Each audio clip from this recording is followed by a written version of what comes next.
الحمدللہ وحدہ والصلاة والسلام علی من لا نبی بعدہ اما بعد اعوذ باللہ من الشیطان الرجیم بسم اللہ الرحمن الرحیم ما کان محمد ابا احد من رجالکم ولکن رسول اللہ وخاتم النبیین صدق اللہ العظیم اللہم صلی علی سیدنا و مولانا محمد مبارک وسلم ثم صلی علیہ۔ گزشتہ نشست کے اندر ہم نے چند قادیانی عبارتوں کا تذکرہ کیا تھا جن سے قادیانیوں کا کفر واضح طور پر کھل کر سامنے آ گیا تھا۔ اس کے اندر ایک بات یہ بھی تھی کہ قادیانی جو کافر ہیں یہ ایسے لعین کافر ہیں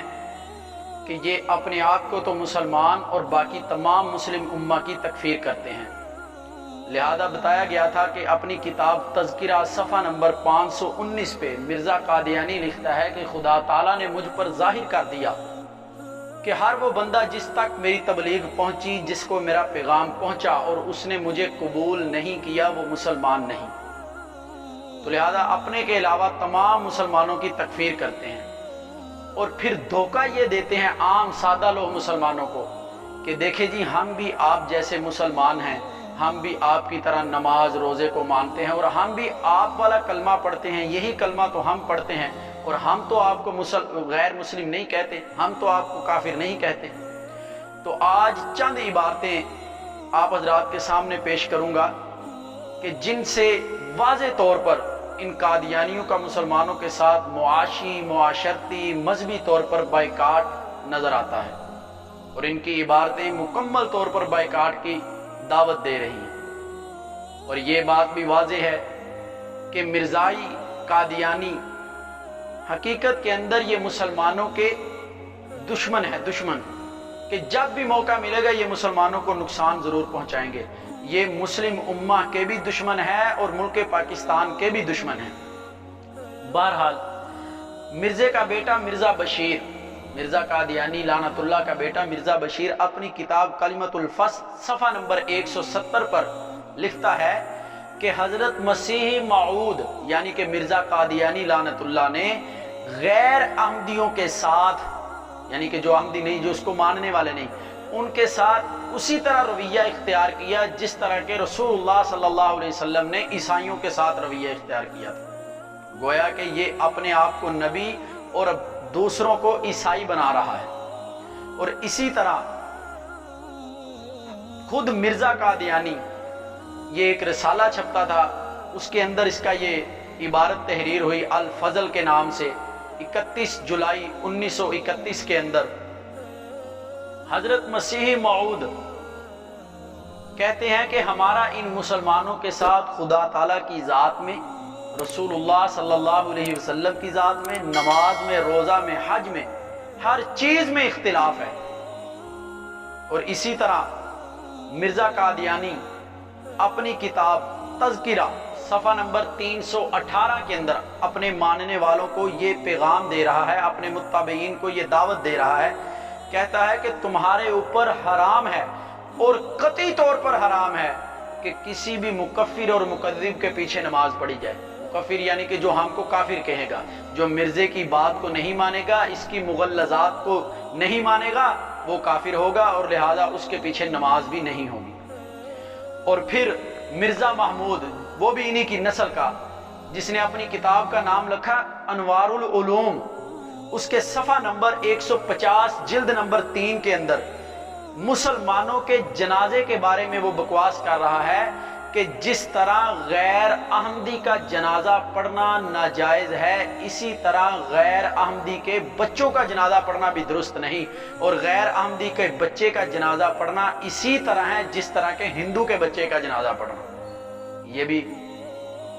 مرزائیوں کی بکواسات ہیں۔ اور پھر اس کا عملی نمونہ بھی ہمارے سامنے موجود ہے۔ جب قائد اعظم محمد علی جناح جب وفات پا گئے تو ان کے جنازے کا وقت آیا تو پاکستان کا جو پہلا وزیر خارجہ تھا ظفر اللہ خان قادیانی، اس نے جنازہ نہیں پڑھا تھا۔ پوچھا گیا بھائی جنازہ کیوں نہیں پڑھا آپ نے؟ تو اس کا جواب سنیے، اس نے کہا مجھے آپ یا تو کافر حکومت کا مسلمان وزیر سمجھ لیں یا پھر مسلمان حکومت کا کافر نوکر سمجھنا۔ لہذا قادیانیوں کی کتب کے اندر مسلمانوں کے ساتھ اسی قدر تعلقات کی اجازت ہے جس طرح کے غیر مسلموں کے ساتھ۔ ان کی کتب کی تحریر جو ہیں جو واضح طور پر مسلمانوں کے ساتھ مذہبی طور پر اختلاف رکھتی ہیں۔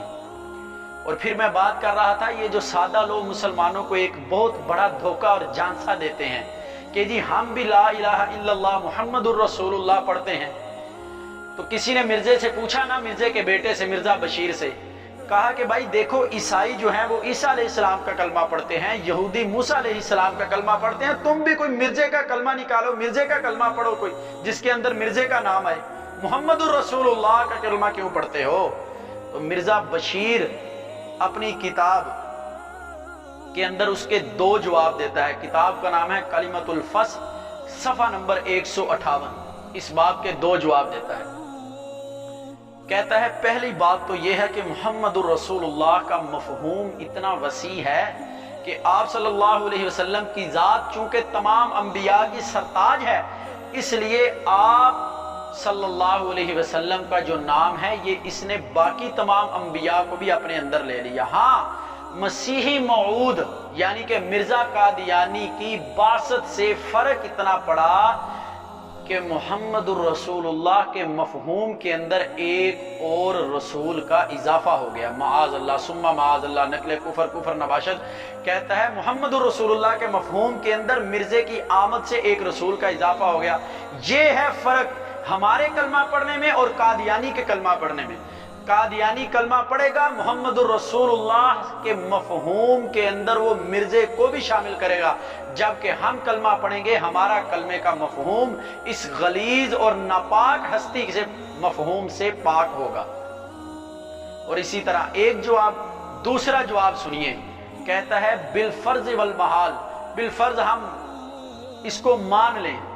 کہ محمد الرسول اللہ سے مراد صرف نبی صلی اللہ علیہ وسلم کی ذات ہی ہے، تو کہتا ہے اس کے اندر کوئی اعتراض نہیں، کوئی اشکال نہیں، کیونکہ مرزا قادیانی مسیح موعود یعنی کہ مرزا قادیانی کی جو ذات ہے وہ محمد الرسول اللہ صلی اللہ علیہ وسلم کی ذات سے کوئی الگ ہستی نہیں ہے معاذ اللہ، بلکہ یہ آپ صلی اللہ علیہ وسلم کی ہی بعثت ثانی ہے جو قادیان کے اندر مرزے کی صورت میں آ گئی۔ تو محمد الرسول اللہ سے مراد وہ نبی صلی اللہ علیہ وسلم بھی ہیں اور یہ مرزا قادیانی ملعون لعنت اللہ یہ بھی ہے۔ تو یہ ہے فرق ہمارے کلمہ پڑھنے میں اور قادیانی کے کلمہ پڑھنے میں کہ ہم کلمہ پڑھیں گے تو اس سے مراد صرف اور صرف محمد الرسول اللہ صلی اللہ علیہ وسلم کی ذات ببرکات ہوگی، جبکہ ایک قادیانی جو کلمہ پڑھے گا وہ جو محمد الرسول اللہ کا اقرار کرے گا تو واضح طور پر ان کی کتابوں کے اندر موجود ہے، اور آپ کو پتہ ہے بندے کی جو تحریر ہے اس کے قول سے بھی زیادہ وزن رکھتی ہے۔ اس کی بات تو ظاہری بات ہے اگر کوئی دوسرا بندہ آگے نقل کرے گا، اس سے آگے کوئی نقل کرے گا، بات کے اندر کوئی فرق آ جائے گا، لیکن جو تحریری بات ہوتی ہے یہ پختہ ہوتی ہے۔ جب آدمی کسی بات کی مکمل جانچ پڑتال کر کے اس بات پر گفتگو کرتا ہے تو وہ ڈھنکے کی چوٹ پر یہ دعویٰ کرتا ہے کہ آپ مجھ سے یہ بات لکھوا لیں، یہ اسی طرح ہے۔ تو ان کی تحریروں کے اندر لکھا ہوا موجود ہے کہ محمد الرسول اللہ سے مراد یہ مرزا قادیانی لعنت اللہ کو مراد لے رہے ہیں۔ اس لیے یہ جو چند اشکالات ہیں جن کو یہ عام سادہ لوگ مسلمانوں کے ذہنوں میں اتار کر معاذ اللہ یہ ایمان کے جو راہزن، ایمان کے ڈاکو لٹیرے عام سادہ لوگ مسلمانوں کے ایمان کو لوٹ لیتے ہیں، تو اس لیے ضروری ہے کہ ختم نبوت کے مسئلہ پر ہمیں مکمل طور پر رہنمائی حاصل کرنی چاہیے، زیادہ سے زیادہ مطالعہ کرنا چاہیے،